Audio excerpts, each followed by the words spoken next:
Olá, tudo bem?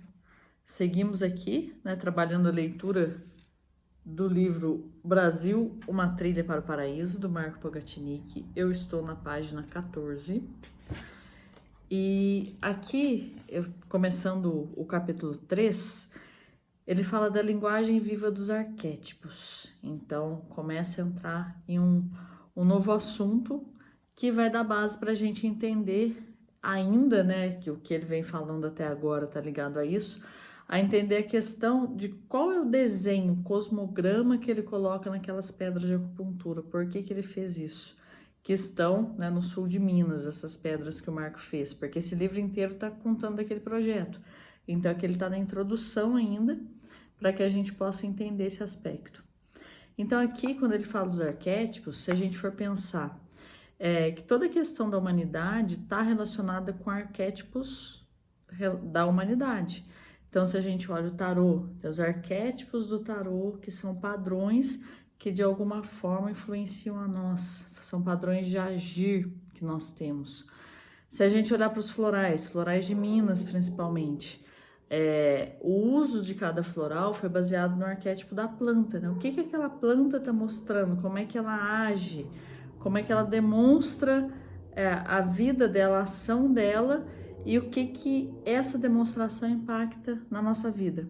Por exemplo, o floral Chicorium, que é o floral de Bach, na verdade de Bach é o Chicory, o de Minas é o Chicorium, e eles são feitos com a flor da chicória. Qual que é o arquétipo da chicória, Para que serve esse floral? Esse floral é para pessoas que têm algum apego emocional e acabam fazendo alguma chantagem emocional. Então, o arquétipo ali está relacionado ao quê? A chantagem emocional, a apego excessivo, excesso de proteção, são as características. Então, o que a chicória faz? A chicória do campo, que esse arquétipo foi pensado observando a chicória do campo. Quando a florzinha tá por nascer, a folha começa a querer proteger a flor. Só que às vezes ela protege de uma forma tão excessiva que ela esmaga, ela não deixa a flor nascer. Então o chicory e o chicórium, eles são usados para isso, para pessoas que às vezes têm um excesso de proteção para quem ela ama e não deixa que aquela pessoa desabroche, se desenvolva plenamente. Então, isso só para a gente dar um exemplo de entender o que é arquétipo, Então, arquétipos são padrões que existem. Esse arquétipo do chicórium, da chicória na natureza, e é um arquétipo que reflete em nós, porque nós também às vezes fazemos isso, de às vezes proteger com tanto cuidado alguém que a gente não deixa a pessoa se desenvolver, Não deixa a pessoa florescer. Então, quando a gente fala de arquétipo, a gente está falando disso, os padrões. Quem trabalha com tarô, também tem os arquétipos do tarô. Então, existem os arquétipos humanos, os arquétipos mitológicos. Então, é possível estudar isso de várias formas. E aqui ele traz essa questão, a linguagem viva dos arquétipos. E ele começa o capítulo falando que, além dessas dimensões material e etérica, que já foram faladas até agora, a material física e etérica energético vital, que foram faladas da natureza, ele quer falar também da questão da consciência, porque a gente fala muito da consciência do ser humano, mas qual que é a consciência da Terra? Se a gente olha para a Terra, como os povos antigos falavam, Mãe Terra, Gaia, Geia. Aqui na América Latina usa-se muito o termo Pachamama, que é um termo que eu acho muito fofo, que é Mamãe Terra. E se a gente olha para tudo isso, qual que é a consciência desse ser Terra? E o que ela traz de imagens, de padrão de imagens, que vai estar lá na parte mais inconsciente dela e que são padrões arquetípicos. Então, esses padrões arquetípicos que estão desenhados lá no inconsciente da Mãe Terra, são esses que são acessados pelos seres elementais. E é nisso que ele vai chegar aqui. E ele fala que é interessante a gente olhar para essa questão, que a consciência do planeta Terra é algo maravilhoso. mas que conforme o nosso desenvolvimento tecnológico foi crescendo, a gente foi perdendo esse contato.